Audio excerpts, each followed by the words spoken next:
5ই August না হলে কি আজকের বাংলাদেশ এমন হতো? এই প্রশ্নের জবাবে ঠিক করে দিবে গণভোটে আপনি কি দিবেন।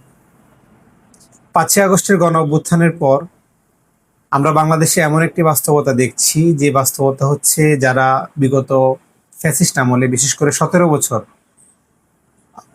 মামলা হামলা জেল জুলুমের শিকার হয়েছেন, বিচার বহির্ভূত হত্যার শিকার হয়েছেন, ফাঁসির কাস্টে ঝুলেছেন, বিদেশে পালিয়েছিলেন, তারা অবাধে চলাফেরা করতে পারছেন, কথা বলতে পারছেন, দেশে ফিরে এসেছেন, আবার কারাগার থেকেও মুক্তি পেয়েছেন। শহীদ প্রেসিডেন্ট জিয়াউর রহমানের বড় ছেলে, বিএনপির বর্তমান চেয়ারম্যান জনাব তারেক রহমান দেশে ফেরার পর যে রাজকীয় গণসংবর্ধনা পেয়েছেন, এটাকে আমরা একবারও কল্পনা করতে পারতাম যদি 5ই আগস্ট না হতো?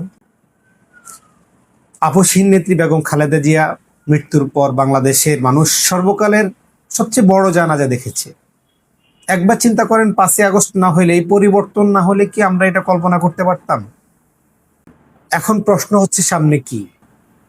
13তম জাতীয় সংসদ নির্বাচনের সঙ্গে গণভোট অনুষ্ঠিত হচ্ছে। সেখানে হা মানে শুধু একটি শব্দ নয়, হা মানে হচ্ছে সংস্কার, হা মানে হচ্ছে 17 বছর যারা জুলুম নির্যাতনের শিকার হয়েছেন তাদের বাক স্বাধীনতা, হা মানে হচ্ছে অসংখ্য মায়ের বুক খালি হয়েছে যারা বিচার বহির্ভূত হত্যার শিকার হয়েছেন সেটা আর না হওয়া, হা মানে হচ্ছে আবার কেউ ক্ষমতায় গিয়ে যাতে এককভাবে স্বৈরাচার হয়ে উঠতে না পারে, হা মানে হচ্ছে আর কোনো গুম নয়, আর কোনো বিচার বহির্ভূত হত্যা নয়।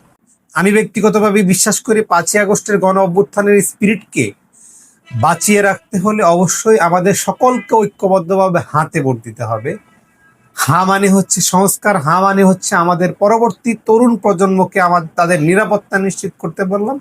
আমি আমার ভোট হাতেই দিচ্ছি।